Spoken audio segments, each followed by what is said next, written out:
ഇത് ഒരു മുയൽ കഥയെക്കുറിച്ചാണ്. അനന്തമായ സ്നേഹത്തിൻ്റെ ഒരു മുയൽ കഥ. 1994 സാം മാക്ബ്രാറ്റ്നി എഴുതിയ ഒരു ചിത്രകഥ പുസ്തകത്തിൽ നിന്നുള്ള ഉദ്ധരണിയാണ് അതിലെ പ്രമേയം. ഇപ്പോൾ നാം കേട്ടുകൊണ്ടിരിക്കുന്ന ഒരു പ്രയോഗം love you to moon and back എന്ന പ്രയോഗത്തിൻ്റെ ഉത്ഭവം ആ പുസ്തകത്തിൽ നിന്നാണ്.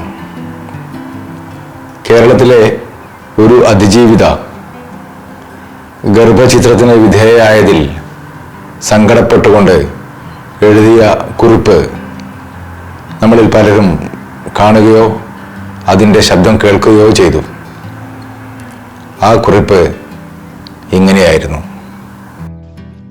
പ്രിയപ്പെട്ട ദൈവമേ, ഞങ്ങൾ അനുഭവിച്ച എല്ലാ വേദനകൾക്കും വിധികൾക്കും വഞ്ചനകൾക്കുമിടയിലും സ്വയം ദൃഢീകരിക്കാൻ ഞങ്ങൾക്ക് ധൈര്യം പകർന്നതിന് നന്ദി. ഇരുട്ടിൽ നടന്നതെല്ലാം നീ കണ്ടതാണ്. ലോകത്തിന് മുന്നിലേക്ക് എത്താതെ പോയ നിലവിളികൾ നീ കേട്ടതാണ്. ഞങ്ങളുടെ ശരീരങ്ങൾ അതിക്രമിക്കപ്പെട്ടപ്പോൾ, ഞങ്ങളുടെ കുഞ്ഞുങ്ങളെ ബലമായി ഞങ്ങളിൽ നിന്നും വേർപിരിച്ചപ്പോൾ നീ ഞങ്ങളെ ചേർത്ത് പിടിച്ചു.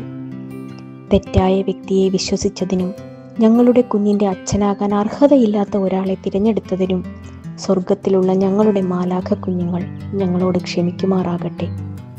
അതിക്രമങ്ങളിൽ നിന്നും മോചിതരായി, ഭയത്തിൽ നിന്നും മോചിതരായി, ഞങ്ങളെ സംരക്ഷിക്കുന്നതിൽ പരാജയപ്പെട്ട ഈ ലോകത്തിൽ നിന്ന് തന്നെ മോചിതരായി അവരുടെ ആത്മാവുകൾ വിശ്രാന്തിയിൽ വിലയിക്കട്ടെ. ഞങ്ങളുടെ പ്രിയ കുഞ്ഞുങ്ങളെ, ഞങ്ങളുടെ കണ്ണുനീർ തുള്ളികൾ സ്വർഗത്തിലെത്തുന്നുണ്ടെങ്കിൽ അവ നിങ്ങളോട് ഇങ്ങനെ പറയട്ടെ: നിങ്ങളുടെ അമ്മ നിങ്ങളെ ഒരിക്കലും മറന്നിട്ടില്ല. നിങ്ങളുടെ അസ്തിത്വത്തിന് പ്രാധാന്യമുണ്ടായിരുന്നു. നിങ്ങളുടെ ആത്മാവിന് ഇന്നും പ്രാധാന്യമുണ്ട്. വീണ്ടും കണ്ടുമുട്ടുന്ന നാൾ വരെ ഞങ്ങൾ അമ്മമാർ നിങ്ങളെ ഞങ്ങളുടെ ഹൃദയത്തിൽ ചുമന്നു നടക്കും. കുഞ്ഞാറ്റെ, ചന്ദ്രനിലേക്കും തിരിച്ചുമുള്ള ദൂരത്തോളം അമ്മ നിന്നെ സ്നേഹിക്കുന്നു. അതിനുശേഷം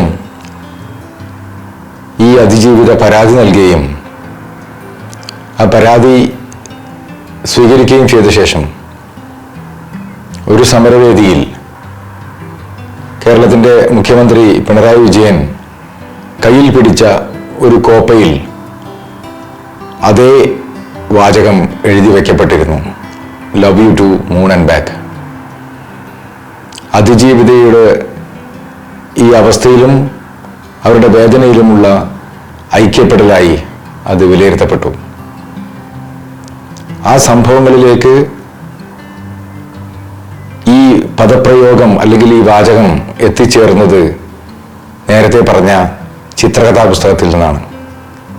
ഒരു മുയൽക്കുഞ്ഞും അച്ഛൻ മുയലും തമ്മിലുള്ള സ്നേഹത്തിൻ്റെ കഥ. ആ കഥ ഇങ്ങനെയായിരുന്നു.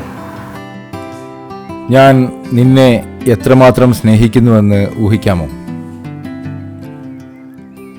തവിട്ടു നിറത്തിലുള്ള മുയൽക്കുഞ്ഞ് ഉറങ്ങാൻ പോവുകയാണ്, അച്ഛൻ മുയലിൻ്റെ നീളമുള്ള ചെവിയിൽ മുറുകെ പിടിച്ചുകൊണ്ട്. അച്ഛൻ മുയൽ ശ്രദ്ധിക്കുന്നുണ്ടെന്ന് അവന് ഉറപ്പുവരുത്തണമായിരുന്നു. ഞാൻ എത്രമാത്രം അങ്ങയെ സ്നേഹിക്കുന്നുണ്ടെന്ന് ഊഹിക്കാമോ? അവൻ പറഞ്ഞു. ഓഹ്, അത് എനിക്ക് ഊഹിക്കാനാവുമെന്ന് തോന്നുന്നില്ല, അച്ഛൻ മുയൽ പറഞ്ഞു.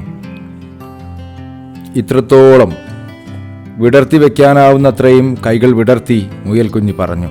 അച്ഛൻ മുയലിന് കൂടുതൽ വലിയ കൈകളുണ്ടായിരുന്നു. എന്നാൽ ഞാൻ നിന്നെ ഇത്രത്തോളം സ്നേഹിക്കുന്നു, അച്ഛൻ മുയൽ പറഞ്ഞു. അത് വളരെ കൂടുതലാണ്, മുയൽ കുഞ്ഞ് ഇങ്ങനെ വിചാരിച്ചു. എനിക്ക് എത്താനാവുന്ന ഉയരത്തോളം ഞാൻ അങ്ങയെ സ്നേഹിക്കുന്നു, മുയൽ കുഞ്ഞ് പറഞ്ഞു. എനിക്ക് എത്താനാവുന്ന ഉയരത്തോളം ഞാൻ നിന്നെ സ്നേഹിക്കുന്നു, അച്ഛൻ മുയൽ പറഞ്ഞു. അത് വലിയ ഉയരമാണ്, മുയൽ കുഞ്ഞ് വിചാരിച്ചു. എനിക്ക് അങ്ങനെയുള്ള കൈകൾ ഉണ്ടായിരുന്നെങ്കിൽ എന്ന് ഞാൻ ആഗ്രഹിക്കുന്നു. അനന്തരം മുയൽ കുഞ്ഞിന് ഒരു നല്ല ആശയം തോന്നി. അവൻ കീഴ്മേൽ മറിഞ്ഞ് മരത്തിൻ്റെ തായ്തടിയിൽ പാദങ്ങൾ മുട്ടിച്ചു. എൻ്റെ കാലുകൾ ഉയർന്നു നിൽക്കുന്ന എത്രത്തോളം ഞാൻ അങ്ങയെ സ്നേഹിക്കുന്നു, നിന്റെ കാലുകൾ ഉയർന്നു നിൽക്കുന്ന എത്രത്തോളം ഞാൻ നിന്നെ സ്നേഹിക്കുന്നു, അച്ഛൻ മുയൽ തൻ്റെ തലയ്ക്ക് മുകളിൽ അവനെ ഉയർത്തി ഊയലാട്ടിക്കൊണ്ട് ചുഴറ്റിക്കൊണ്ട് പറഞ്ഞു, എനിക്ക് കുതിച്ചു ചാടാനാവുന്ന അത്രയും ഉയരത്തോളം ഞാൻ അങ്ങയെ സ്നേഹിക്കുന്നു. മുയൽ കുഞ്ഞ് ചിരിച്ചു. അവൻ മുകളിലേക്കും താഴേക്കും കുതിച്ചു. എന്നാൽ എനിക്ക് കുതിക്കാനാവുന്നത്ര ഉയരത്തോളം ഞാൻ നിന്നെ സ്നേഹിക്കുന്നു. അച്ഛൻ മുയൽ പുഞ്ചിരിച്ചു. അച്ഛൻ മുയൽ മുകളിലുള്ള മരച്ചില്ലയിൽ ചെവികൾ മുട്ടുന്നത്ര ഉയരത്തിൽ കുതിച്ചു ചാടി. അതൊരു നല്ല കുതിപ്പാണ്, മുയൽ കുഞ്ഞ് വിചാരിച്ചു. എനിക്ക് അങ്ങനെ കുതിക്കാനായെങ്കിൽ എന്ന് അവൻ ആഗ്രഹിച്ചു. അകലെയുള്ള നദിയിലേക്ക് ഒഴുകുന്ന ആ കൈവഴിയോളം ഞാൻ അങ്ങയെ സ്നേഹിക്കുന്നു. മുയൽ കുഞ്ഞ് നിലവിളിച്ചു. നദിക്കപ്പുറവും കുന്നുകൾക്ക് മുകളിലും ഞാൻ നിന്നെ സ്നേഹിക്കുന്നു, അച്ഛൻ മുയൽ പറഞ്ഞു. അത് വളരെ ദൂരെയാണ്, കൊച്ചുമുയൽ വിചാരിച്ചു. കൂടുതൽ ആലോചിക്കാനാവാത്തവണ്ണം അവൻ ഉറക്കം തൂങ്ങിത്തുടങ്ങിയിരുന്നു. അനന്തരം അവൻ നീളം കൂടിയ ആ ഇരുണ്ട രാത്രിയിൽ മുൾച്ചെടികൾക്കുമപ്പുറത്തേക്ക് നോക്കി. ആകാശത്തേക്കാൾ അകലമുള്ളതായി മറ്റൊന്നും ഉണ്ടായിരുന്നില്ല. ഞാൻ അങ്ങയെ ചന്ദ്രൻ വരെ സ്നേഹിക്കുന്നു, അവൻ പറഞ്ഞു. കണ്ണുകൾ മെല്ലെ അടച്ചു. ഓഹ്, അത് വളരെ ദൂരെയാണ്, അച്ഛൻ മുയൽ പറഞ്ഞു. അത് വളരെ വളരെ ദൂരെയാണ്. അച്ഛൻ മുയൽ മുയൽ കുഞ്ഞിനെ അവൻ്റെ ഇലകൾ കൊണ്ടുള്ള മെത്തയിൽ കിടത്തി. അച്ഛൻ മുയൽ കുനിഞ്ഞ് ശുഭരാത്രി നേർന്ന് അവനെ ചുംബിച്ചു.